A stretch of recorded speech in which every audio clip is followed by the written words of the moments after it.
Master అందరికి ముందుగా గురువందనం చేసుకుందాం. మాస్టర్, విశ్వంలోని సమస్త గురుమండలికి, పత్రి సార్కి, వంశీ సార్కి నా శతకోటి కృతజ్ఞతలు, శతకోటి ఆత్మ ప్రణామాలు. నాకు ఈ అవకాశం ఇచ్చిన గీతారజని మేడంకి, పద్మావతి మేడంకి నా ఆత్మ ప్రణామాలు, కృతజ్ఞతలు. ఈ జూమ్లో ఉన్న ఆత్మ బంధువులందరికీ నా ఆత్మీయ ప్రణామాలు, కృతజ్ఞతలు. అశ్వత్థామ మాస్టర్ గారికి నా ఆత్మ ప్రణామాలు. మహాభారతంలో మహానీయులు అశ్వత్థామ గురించి తెలుసుకుందాం. మాస్టర్, అసలు అశ్వత్థామ ఎవరు? బాల్యంలో అతడు ఎదుర్కొన్న కష్టాలు ఏమిటి? అశ్వత్థాముడు దుర్యోధనునికి ఎందుకు ప్రాణమిత్రుడు అయ్యాడు? దుర్యోధుడు ఏమి చెప్తే అది అశ్వత్థామ ఎందుకు చేశాడు? అశ్వత్థాముడు శకుని పట్టి బంధించటానికి గాంధారి దేశం ఎందుకు వెళ్ళాడు? అశ్వత్థామ తండ్రి మాటలు కూడా పట్టించుకోకుండా ధృతరాష్ట్రుడు, దుర్యోధుడు కలిసి చేస్తున్న కార్యక్రమాల్లో ఎందుకు పాలు పంచుకున్నాడు? కారణాలు ఏమిటి? అశ్వత్థామ తమ జీవితం మొత్తంగా ఎవరిని ప్రేమించాడు? అశ్వత్థామలో ఎవరు ఉన్నారు? అశ్వత్థామ మహాభారత సంగ్రామంలో చివరకు చేసిన ఓచకోత ఏమిటి? అశ్వత్థాముడు చిన్న పిల్లలైన ఉప పాండవులను ఎందుకు చంపాడు? ఉత్తర గర్భంలో ఉన్న శిశువుపై ఎందుకు బ్రహ్మాస్త్రాన్ని ప్రయోగించాడు? అశ్వత్థామ తన జీవితంలో సాధించినది ఏమిటి? అశ్వత్థామ ఈ యుగంలో కూడా జీవించి ఉన్నాడా? ఉంటే సాక్ష్యం ఏమిటి? ఇవన్నీ కూడా విడమర్చి విపులంగా చర్చించుకుందాం. మాస్టర్, అశ్వత్థామ గత 5000 సంవత్సరాలుగా భూమి మీద ఇప్పటికీ జీవిస్తూ ఉన్నారు. ఈ 5000 సంవత్సరాలుగా అశ్వత్థామ జీవిస్తున్న ఆ జీవితం రోగగ్రస్తం, పుష్టి వ్యాధిగ్రస్తుడు, శరీరం అంతా పుళ్ళు, వాటి నుండి చీము కారుతూ దుర్వాసన వస్తూ ఉంటుంది. ఏది ఏమైనా ఆయనది ఆరోగ్యకరమైన శరీరము కాదు. ఈ 5000 సంవత్సరాలుగా ఆయన ఈ శరీరంతో జీవిస్తూ తిరుగుతూ ఉన్నాడు అనటానికి ఎన్నో సాక్ష్యాలు ఉన్నాయి. ఎంతో మంది మహానీయులకు ఆయన దర్శనం ఇచ్చారు. ఈ యుగంలో ఉన్న పైలట్ బాబాకు ఎన్నో సార్లు దర్శనం ఇచ్చారు. 5000 సంవత్సరాలుగా శరీరం మొత్తం డ్యామేజ్ అయిపోయినా ఆ పరమేశ్వరుని అర్చిస్తూ ఈ భూమి మీద జీవిస్తున్నాడు. ఈ ఒక్కటి చాలు మాస్టర్, అశ్వత్థామ మహానీయుడు అని చెప్పడానికి. దేహ భ్రాంతి విడిచి జీవిస్తున్నాడు. దేహంలో ఏ బాధ వచ్చినా ఆనందము లేదు, బాధ లేదు. బాధ లేకుండా జీవించారు. దీనినే దేహ భ్రాంతి విడవటం అంటారు. దేహంలో బాధ లేదా అంటే బాధ ఉంది. దేహంలో కుష్టి రోగం ఉంది. దేహం నుండి చీమి వస్తూ దుర్వాసన వస్తూ ఉంటుంది. ఆయన కావాలంటే రోగం తగ్గించుకోవటము లేదా దేహాన్ని విడిచి మరొక దేహాన్ని తెచ్చుకోవచ్చు, కానీ అలా చెయ్యలేదు. అలాగే రమణ మహర్షి క్యాన్సర్తో దేహభ్రాంతి లేకుండా జీవించారు. రమణ మహర్షి శరీరానికి చలి వచ్చినా ఎండ వచ్చినా చిన్న గోచీతో దేహభ్రాంతి లేకుండా జీవించారు. అశ్వత్థామ నుంచి మనం ఏం నేర్చుకోవాలంటే మాస్టర్, మనకు తలనొప్పి వచ్చినా ఇంకో నొప్పి వచ్చినా అయ్యో రాముడో దేవుడో అని కేకలేస్తాం, పరుగులు పెడతాం. కానీ అశ్వత్థామ గత 5000 సంవత్సరాల నుండి మహాభారత సంగ్రామం నుండి తన ఏకదేహంతో జీవిస్తున్నాడు. విరిగిపోయిన కుళ్ళిపోయిన శరీర అవయవాలతో దృఢంగా బ్రహ్మాండంగా జీవిస్తున్నాడు. మహానీయులందరిది ఒక ఎత్తు అయితే ఈయనది ఒక ఎత్తు. దేహభ్రాంతి విడిచి దేహము ఎంత కష్టపెట్టినా దాన్ని పట్టించుకోకుండా జీవిస్తున్నాడు. ఈ రోజు మన అనారోగ్యాలకు సమస్యలకు ఎవరు కారణం అంటే మనమే కారణం మాస్టర్. కరోనా టైంలో కరోనా పేషెంట్స్ ను తీసుకువచ్చి గవర్నమెంట్ హాస్పిటల్లో పెడుతున్నారు. మిగిలిన హాస్పిటల్స్ అన్ని దాదాపుగా 80% ఖాళీగా ఉన్నాయి. ప్రతిరోజు కిక్కిరిసి ఉండే హాస్పిటల్స్ అన్ని ఇప్పుడు ఎందుకు ఖాళీగా ఉన్నాయి అంటే హాస్పిటల్స్కి వెళ్తే కరోనా ఎక్కడ వస్తుందో అని భయపడి తలనొప్పి, జ్వరం, నడుము నొప్పి లాంటి చిన్న చిన్న రోగాలను భరించారు. జనం తన జబ్బులను భరించటం మొదలుపెట్టారు. ఎప్పుడైతే జబ్బును భరించటం మొదలు పెట్టారో అప్పుడు వాళ్ళలో రోగ నిరోధక వ్యవస్థ పనిచేయటం ప్రారంభించింది. ఎప్పుడైతే రోగ నిరోధక వ్యవస్థ పనిచేస్తుందో అప్పుడు రోగాలు లేవు. ఇప్పుడు మనం గుర్తు పెట్టుకోవాల్సింది ఏంటంటే ఫ్రెండ్స్, మనకున్న అనారోగ్యం 20% అయితే మనం అనారోగ్యం అనే భావన 80% ఫీల్ అవుతున్నాం మాస్టర్స్. భావన 80% ఫీల్ అవుతున్నాం. ఈ విషయంలో మనము అశ్వత్థామ నుంచి నేర్చుకోవాలి. తన శరీరంలో ఎంత బాధ ఉన్నా అదేమీ చేయటం లేదు అన్న భావనతో పట్టించుకోకుండా తిరుగుతున్నాడు. ఈ 5000 సంవత్సరాలు అంటే చిన్న విషయం కాదు కదండి. మనం ఒక్క సంవత్సరమే అనారోగ్యాన్ని భరించలేం. ఇన్ని వేల సంవత్సరాలుగా ఆయన ఎలా భరిస్తున్నాడు అంటే ఆయన అనారోగ్యం అనే భావన తీసివేశాడు. మనం నేర్చుకోవాల్సింది ఏంటంటే మనం కూడా అనారోగ్యం అనే భావనను తీసివేయాలి. పరమేశ్వరుని మెప్పించి చిరంజీవత్వం తెచ్చుకున్న వ్యక్తి తన దేహాన్ని వదిలి ఇంకో శరీరాన్ని తెచ్చుకోవచ్చు, కానీ అలా చెయ్యలేదు. సప్త చిరంజీవులలో అశ్వత్థామ ఒకడు. సప్త చిరంజీవులు ఎవరంటే మాస్టర్ అశ్వత్థామ, బలిచక్రవర్తి, వ్యాస మహర్షి, హనుమంతుడు, విభీషణుడు, కృపాచార్యుడు, పరశురాముడు. అశ్వత్థామ బాల్యం గురించి తెలుసుకుందాం మాస్టర్.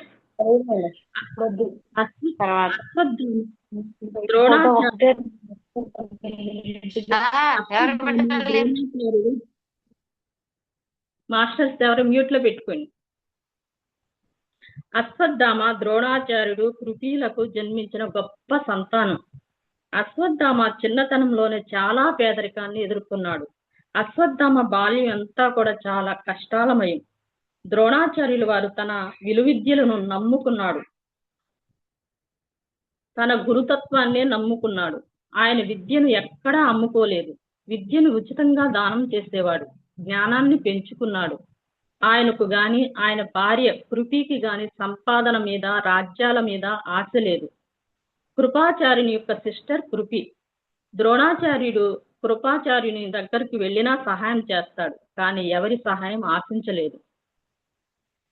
పేదరికంలో మగ్గుతున్నారు. ఎంత పేదరికం అంటే పిల్లవాడు పాలు అడిగితే పాలు ఇవ్వలేని స్థితిలో ఉన్నారు. ఒకసారి పిల్లవాడు పాలు అడిగితే వాళ్ళ అమ్మ ఏం చేస్తుందంటే మాస్టర్ నీళ్ళలో పిండి కలిపి వడబోసి ఇవే పాలు అని ఇస్తుంది అనమాట. అవి తీసుకుని వాళ్ళ అమ్మతో ఏంటమ్మా మనం మంచి పాలు తాగలేమా అని అమాయకంగా అడుగుతాడు అశ్వత్థామ.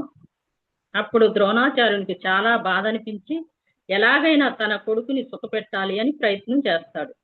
ఎలాగైనా పిల్లవాడికి తిండి పెట్టాలని భీష్ముడి దగ్గరికి వెళ్తాడు. అక్కడ కౌరవులు, పాండవులు తన కొడుకుతో సహా అందరినీ శిష్యులుగా చేసుకుంటాడు. వీరంతా ఒక హాస్టల్ లాగా ఉంటూ విలువిద్యలు నేర్చుకుంటూ ఉంటారు. ద్రోణాచార్యుడు వారందరిలో అర్జునుడిని సెలెక్ట్ చేసుకుంటాడు. ఎందుకు సెలెక్ట్ చేసుకున్నారంటే ఆయన యొక్క దృష్టికోణం వేరు. ద్రోణాచార్యుడు మాట మాటకి అశ్వత్థామను అర్జునుడితో కంపారిజన్ చేసేవాడు. అర్జునుడిలా కొట్టలేవా, అర్జునుడు చూడు ఎంత బాగా గురి చూస్తున్నాడో అని కంపారిజన్ చేసేవాడు. తండ్రి నిరంతరము అర్జునుడితో పోల్చుతూ నీవు సరిగా సాధన చేయలేకపోతున్నావు, నీవు నా తరువాత గురువు అవ్వాలి, అది ఇది అని తన మైండ్లో ఉన్నది చెప్పేవాడు. ఆయనది తప్పు కాదు, మనలాగే ఒక సగటు తండ్రి తన కొడుకు ఉన్నతంగా ప్రయోజకుడు కావాలి అని అనుకున్నాడు. కంపారిజన్ అశ్వత్థామకు తండ్రి యొక్క మూమెంట్ మీద అసహ్యం వేసింది. అశ్వత్థామ చిన్నతనంలో ఎదుర్కొన్న అతి పెద్ద సమస్య ఏమిటంటే కంపారిజన్. అశ్వత్థామ చిన్నపిల్లవాడు అర్జునుడితో కంపారిజన్ చేయటం వల్ల తన హృదయంలో బాధ అనిపించి దుర్యోధనకి కనెక్ట్ అయిపోయి దుష్ట చతుష్టయంలో జాయిన్ అయిపోతాడు. ఒకసారి పిల్లలు ఎవరికైనా కనెక్ట్ అయ్యారు అంటే మనం పీక్కున్న రారు మాస్టర్. ఎందుకు రారంటే వాళ్ళు కనెక్ట్ అయిన వాళ్ళు ఇచ్చే ప్రేమను, అంత స్పేస్ను, అంత ప్రయారిటీని మనం ఇవ్వలేము కాబట్టి. ద్రోణాచార్యుడు చనిపోయేటప్పుడు కృష్ణుడు అడుగుతాడు, నీ కొడుక్కి ధర్మం ఎందుకు బోధించలేదు, సంస్కారం ఎందుకు నేర్పించలేదు అని అడుగుతాడు. అప్పుడు ద్రోణాచార్యుడు, వాడు నా మాట వినలేదయ్యా అంటాడు. ఎందుకు వినలేదు? నీవు నీ కొడుక్కి ప్రియారిటీ ఇవ్వలేదు, స్పేస్ ఇవ్వలేదు అంటాడు కృష్ణుడు. ఇక్కడ మనం ఏం నేర్చుకోవాలంటే మాస్టర్స్, ద్రోణాచార్యుడు అశ్వత్థామ విషయంలో ఏ తప్పు చేశాడో అదే తప్పు మనము మన పిల్లల విషయంలో చేస్తున్నాము. మనము మన పిల్లలను, వాడు చూడు ఎంత బాగా చదువుతున్నాడో, వీడికి చూడు ఎంత మంచి పర్సంటేజ్ వచ్చిందో, నీకు ఎందుకు రాదు అని అంటూ ఉంటాం. వాడు టాలెంట్ వాడిది, వీడు టాలెంట్ వీడిది. చీమ చీమలాగా బ్రతుకుతుంది, ఏనుగు ఏనుగులాగా బ్రతుకుతుంది, గులాబీ చెట్టులా బ్రతుకుతుంది, మల్లె చెట్టులా బ్రతుకుతుంది. మనం ఏం చేస్తున్నామంటే గులాబీ చెట్టుకు ప్రక్కింటిలో మల్లి చెట్టును చూపించి, నీవు మల్లి చెట్టులా ఎక్కువ పూలు పుయ్యి అని బెదిరించామనుకోండి, అప్పుడు గులాబీ చెట్టు మా అమ్మగారు చెప్పారు కదా అని గులాబీ పువ్వులు పుయ్యటం మానేసి మల్లి పూలు పుయ్యటానికి ప్రయత్నిస్తే 2 సమస్యలు వస్తాయి మాస్టర్స్. ఒకటి, గులాబీ తన గులాబీలు పుయ్యటం మానేసి దాని సహజత్వాన్ని కోల్పోతుంది. 2, మల్లెపూలు ఎప్పటికీ పుయ్యదు, ఎందుకంటే దాని డిఎన్ఏలో మల్లెపూలు పుయ్యటం ఉండదు కాబట్టి. ఈ చిన్న విషయాన్ని అర్థం చేసుకోండి ఫ్రెండ్స్. దీన్ని బట్టి మన పిల్లలకు మనమే రాంగ్ గైడెన్స్ ఇచ్చి నాశనం చేసుకుంటున్నాం. 14-15 సంవత్సరాల వయసు గల పిల్లలకు మనం ఏమి నేర్పిస్తే అలా తయారవుతారు, తర్వాత మన చేతిలో ఉండరు. సో 14-15 సంవత్సరాల లోపు ఉన్న పిల్లల మీద మనం ఎంతో అవేర్నెస్తో ఉండాలి. ముఖ్యంగా చిన్న పిల్లలు ఉన్న ప్రతి తల్లి, ప్రతి తండ్రి తమ పిల్లలకు స్పేస్ ఇవ్వాలి, వారితో షేర్ చేయాలి, కంపారిజన్ మానివేయాలి. వారి సహజత్వంలో ఏమి ఉందో అది తెలుసుకోవాలి. అది తెలుసుకోకుండా వాడు అలాగా వీడు ఇలాగా అంటే గులాబీ చెట్టులా వాళ్ళల్లో సహజత్వం పోతుంది. అశ్వత్థామ సహజత్వం ఏంటంటే గొప్ప సాధన, శివుడినే మెప్పించేంత గొప్ప సాధకుడు అశ్వత్థామ. ద్రోణాచార్యుడు అది గుర్తించి ప్రోత్సహించి ఉంటే అశ్వత్థామ గొప్ప మహర్షి అయ్యేవాడు. తన తండ్రి అది గుర్తించకుండా నీవు గొప్ప వీరుడి అవ్వాలి, రాజ్యాన్ని జయించాలి, రాజు అవ్వాలి అనేవాడు. మనం కూడా మన పిల్లలను మన వంశంలో డాక్టరు లేరు, నీవు డాక్టరు అవ్వాలి, లేకపోతే ఇంజనీర్ అవ్వాలి అని బోధిస్తున్నాం. దీంతో కార్పొరేట్ స్కూల్స్ తయారవుతున్నాయి. దాంట్లో పిల్లలను రుద్ది చావగొడతారు. దాంతో వాళ్ళలో సహజత్వం పోతుంది. ఎవరికి కనెక్ట్ అవ్వాలో వాళ్ళకి కనెక్ట్ అవుతున్నారు. అప్పుడు వాళ్ళు ఏ స్థితికి వెళ్ళాలో ఆ స్థితికి వెళ్తున్నారు. పిల్లల్లో సహజత్వం పోవటానికి మనమే కారణం. అందుకే వారిని వారి సహజత్వంలో జీవించనియాలి, అది ఏ విద్య అయినా సరే. ఇక్కడ మనం 2 విషయాలు గుర్తుపెట్టుకోవాలి మాస్టర్స్. ఒకటి, మనం మన పిల్లలను ఎవరితో కంపారిజన్ చేయకూడదు. అశ్వత్థామ లాగా మన పిల్లలు కూడా అధర్మం వైపు బలి అవుతారు. ఎప్పుడూ కూడా మనము మన పిల్లలతో టైం షేర్ చేయాలి. ద్రోణాచార్యుడు ఎప్పుడూ షేర్ చేయలేదు. ఆయన అడావిడిలో ఆయన ఉండేవారు. ఆయన కొడుకు తిన్నాడా పడుకున్నాడా అని ఏమీ ఉండేది కాదు. ఆయన పని ఆయనది. పిల్లలకు కొంత స్పేస్ ఇవ్వాలి, లేకపోతే ఇంకొకరిని ఎత్తుక్కుంటారు. ఈ రోజుల్లో ఆడపిల్లలు తమకు నచ్చిన వాడిని పెళ్లి చేసుకుని వెళ్ళిపోతూ ఉన్నారు. దానికి ఎవరు కారణం అంటే మనమే, వారికి స్పేస్ ఇవ్వలేదు కాబట్టి. ద్రోణాచార్యునికి కొడుకు మీద ప్రేమ లేదు అనుకుంటారేమో, విపరీతమైన ప్రేమ.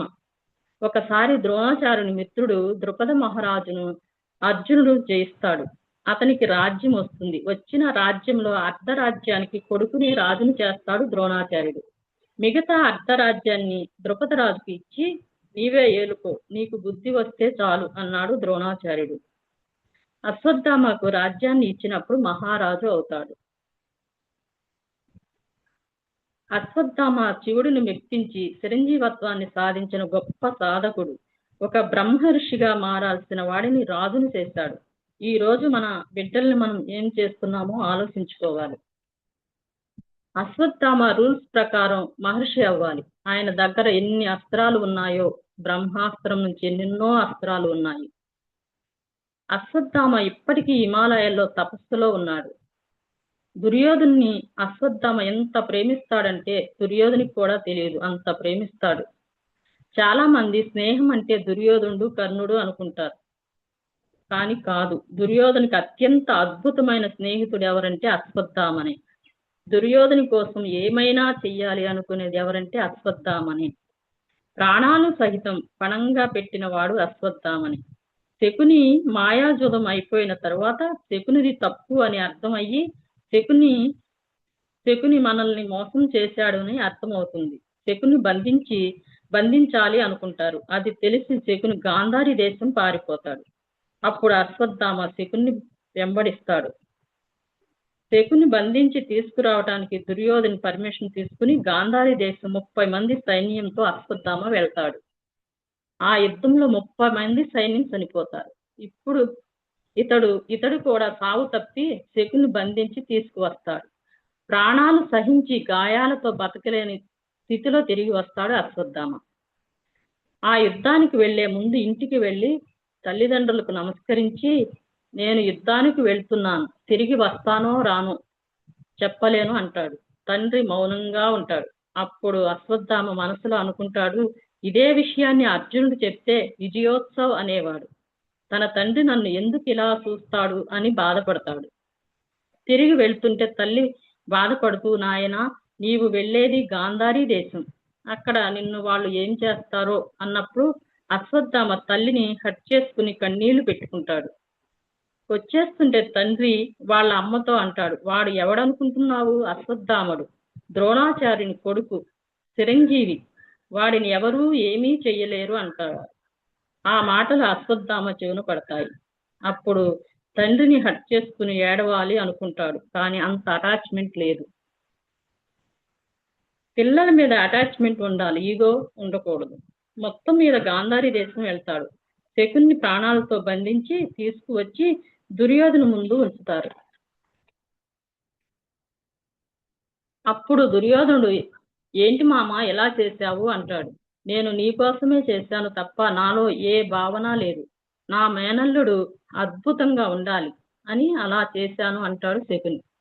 సరే, నేను చేసిన తప్పులన్నిటికీ పరిహారం చెల్లించుకుంటాను. ఎలా అంటే, ఈ మణిని తీసుకో అంటూ ఒక మణిని ఇస్తాడు. ఇది అద్భుతమైన మణి. ఇది రాజ్యాలను కూల్చే మణి. సమస్త దేశాల సంపద ఒక ఎత్తు అయితే ఇది ఒక్కటే ఒక ఎత్తు. దీన్ని కానుకగా తీసుకుని నన్ను వదిలిపెట్టు అంటాడు శకుని. అప్పుడు ఆ మణిని తీసుకుని ఆలోచిస్తాడు దుర్యోధనుడు. ఆ సమయంలో అక్కడ కర్ణుడు, ఏకలవ్యుడు, అశ్వత్థామ ఉంటారు. దుర్యోధనుడు ఆ మణిని అశ్వత్థామకు ఇస్తాడు. దాంతో అశ్వత్థామ మిత్రత్వానికి ఎంత పొంగిపోతాడో, ఎంత మురిసిపోతాడో. ఆ తర్వాత యుద్ధరంగం వస్తుంది. అందరూ ఓడిపోతారు. యుద్ధంలో పాండవులు కోత కోస్తారు. ఆ యుద్ధంలో అశ్వత్థామ అతః కుంజరః అంటారు. ఆ మాట విని ద్రోణాచార్యుడు అస్త్ర సన్యాసం చేసి దుష్టద్యుమ్ని చేతిలో మరణం పాలవుతాడు. కక్షతో రగిలిపోయిన అశ్వత్థామ చనిపోతున్న తండ్రి దగ్గర యుద్ధానంతరం ఎలాగైనా దుష్టద్యుమ్ని చంపేటట్లు అనుమతి తీసుకుంటాడు. చివరికి భీముడు దుర్యోధనుని తొడల మీద కొడతాడు. అక్కడికి అశ్వత్థామ వస్తాడు. రక్తపు మడుగులో పడి ఉన్న మిత్రుణ్ణి చూస్తాడు. అతన్ని చూసి అశ్వత్థామ ఎంత ఏడుస్తాడో, ఈ కురు సామ్రాజ్యానికి రాజువు, నీవు ఎంతో మంది వెనుకబడిన కులాల వారి కోసం పాటుపడిన వాడివి, సమానత్వం చెప్పిన వాడివి, ఎప్పుడూ న్యాయం కోసం జీవించిన వాడివి అని చాలా దుఃఖపడతాడు. నేను నీ కోసం ఏం చెయ్యాలి అంటాడు. అప్పుడు దుర్యోధనుడు, నేను అపాండవీయం చేయలేకపోయేనే అని వేదన చెందుతూ చెప్తాడు. అపాండవీయం అంటే పాండవులు లేకుండా చేయటం మాస్టర్. ఇవన్నీ కుటుంబ తగాదాలు, చిన్నప్పటి నుండి పడిపోయిన బీజాలు.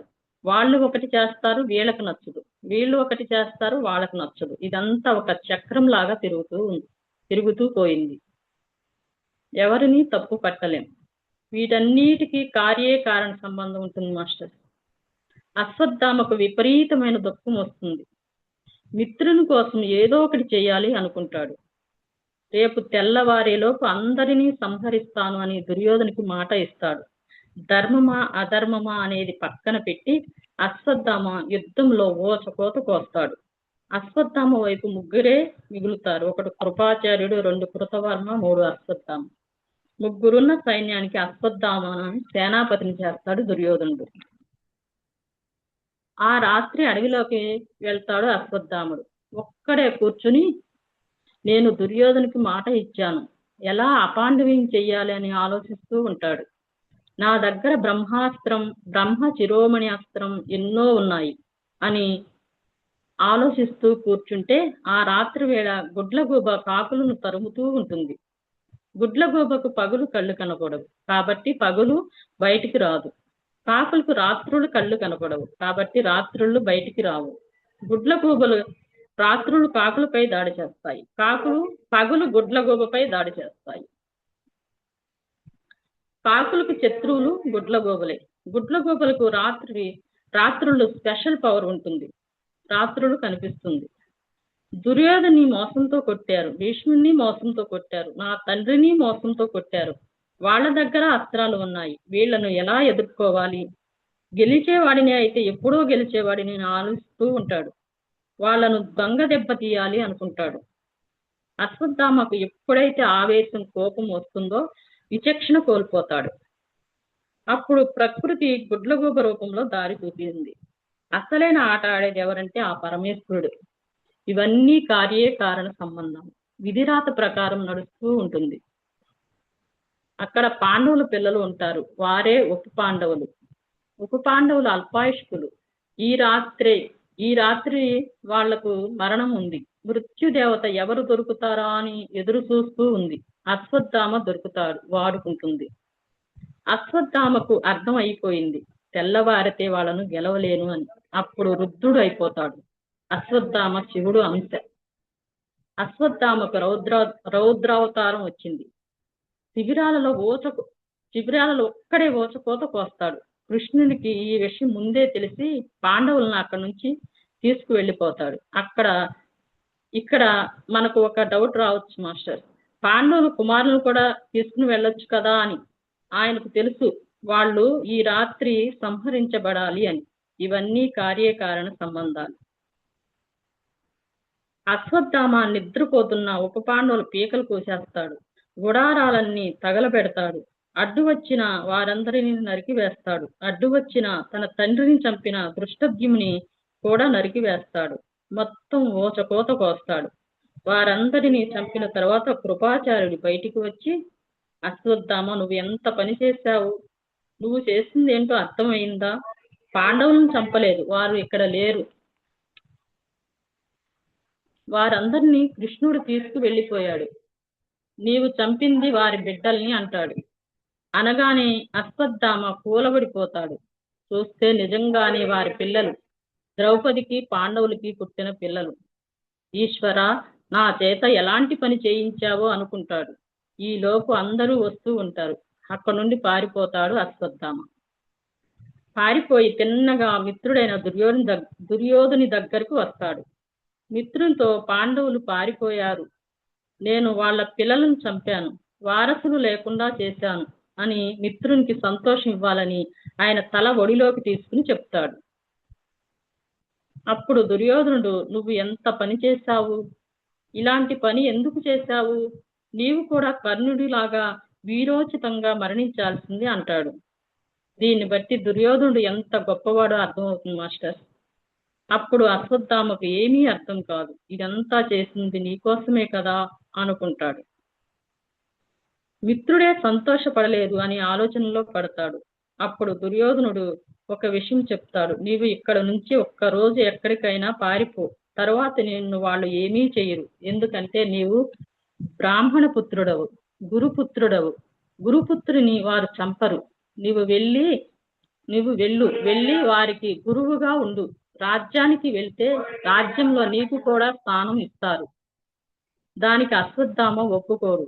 నీవే లేనప్పుడు రాజ్యం వద్దు అని చెప్పేసి వ్యాస భగవాని దగ్గరకు వెళ్తాడు. వ్యాస భగవాని దగ్గర ఏడుస్తూ ఉంటాడు.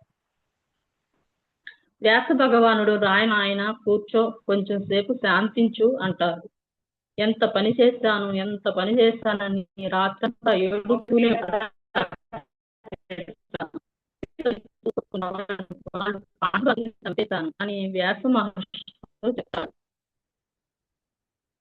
తెల్లవారుతుంది. ద్రౌపది 5 బిడ్డలను పోగొట్టుకుని ఎంతో బాధతో ఏడ్చుకుంటూ అక్కడికి వస్తుంది. కుంతీదేవి విపరీతంగా ఏడ్చుకుంటూ వచ్చి, అయ్యో నా మనవళ్ళారా, ఎంత పని అయ్యింది అంటూ ధర్మరాజును పట్టుకుని ఊపుతూ, ఈ వయసులో నాకు ఈ కర్మేంటి నాయనా అంటుంది. అప్పుడు ధర్మరాజు ఏమంటాడో తెలుసా? అమ్మా, విధి చక్రం అనేది ఒకటి ఉంది, ఒకసారి నీవు గుర్తు తెచ్చుకో, ఏం చేశావో అంటాడు. విధి చక్రం ఎలా ఉంటుందంటే, మనం ఏది ఇచ్చామో అదే తిరిగి వస్తుంది. నిజానికి లక్క ఇల్లు తగలబెట్టినప్పుడు లోపల కుంతీదేవి తన 5 బిడ్డలు ఉంటారు. కుంతీదేవికి కొన్ని సంవత్సరాలు అజ్ఞాతంలోకి వెళ్ళిపోవాలని, సమాజానికి చనిపోయినట్టుగా నమ్మించాలి అని ఒక గొప్ప వైరాగ్యం వచ్చేస్తుంది. ఒకరోజు ఒక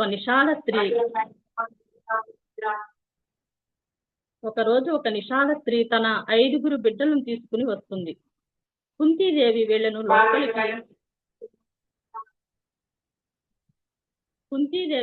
లోపలికి భోజనానికి పిలుస్తుంది. వీళ్ళు గదిలోకి వచ్చిన తర్వాత భోజనం పెట్టి, రేపు ప్రొద్దుట వరకు ఇక్కడే ఉండండి అని చెప్పేసి తన 5 పిల్లలను తీసుకుని ఎస్కేప్ అయిపోతుంది. కుంతీదేవి ఇదంతా తెలిసే చేసింది. అడవిలో ఉన్న స్త్రీ ఎవరో బిచ్చగత్తె తన 5 పిల్లలను తీసుకురా అంటే తీసుకువచ్చింది. ఆ రాత్రికి కౌరవులు వచ్చి నిప్పు పెడతారు. ఈ నిషాద స్త్రీ తన 5 బిడ్డలు ఆ మంటల్లో పడి మాడి చనిపోతారు. ఆ శాపం ఎక్కడికి వెళ్తుందమ్మా అని ధర్మరాజు అడిగిన ప్రశ్న. ధర్మరాజుకు మించిన అద్భుతమైన అవగాహన పరుడు సృష్టిలో ఉండడు. ఇక్కడ మనం గుర్తుపెట్టుకోవాల్సింది ఏంటంటే మాస్టర్స్, ఈ 5 బిడ్డలు చనిపోవటానికి పాత్రధారి అశ్వత్థామ. సూత్రధారి ఎవరంటే, ఆ బాధను ఎవరు అనుభవిస్తున్నారో వారు. కుంతీదేవి అవ్వచ్చు, ద్రౌపది అవ్వచ్చు, అర్జునుడు అవ్వచ్చు, ఇంకా ఎవరో అవ్వచ్చు. చివరికి అలాంటి అడవిలో, అలాంటి గృహంలో, అలాంటి మంటల్లో కుంతీదేవి చనిపోతుంది. చివరికి మహాభారత యుద్ధం అయిపోతుంది. ఎవరి రాజ్యాలను వాళ్ళు పాలించుకుంటున్నారు. పంచపాండవులు స్వర్గారోహణకు వెళ్ళిపోతారు. పరీక్షిత్ మహారాజుకు రాజ్యాన్ని పాలిస్తాడు. ఇక్కడ మనం తెలుసుకోవాలి మాస్టర్స్, ఒకదానికొకటి ఇంటర్లింక్స్ ఉంటాయి. మనం ఆర్థికంగా, శారీరకంగా, మానసికంగా ఏ బాధనైతే అనుభవిస్తున్నామో దానికి కారణం మనమే మాస్టర్. నా వాస్తవానికి నేనే కారణం అనే కోణంలో చూడాలి. ప్రతిదానికి కార్యకారణ సంబంధం ఉంటుంది. మళ్ళీ కథలోకి వెళితే, అశ్వత్థామాను పట్టుకోవడానికి అందరూ వస్తారు. తనను తాను రక్షించుకోవడానికి యుద్ధం చేయాల్సి వస్తుంది. తన వద్ద ఉన్న బ్రహ్మ శిరోమణి అస్త్రాన్ని వదులుతాడు.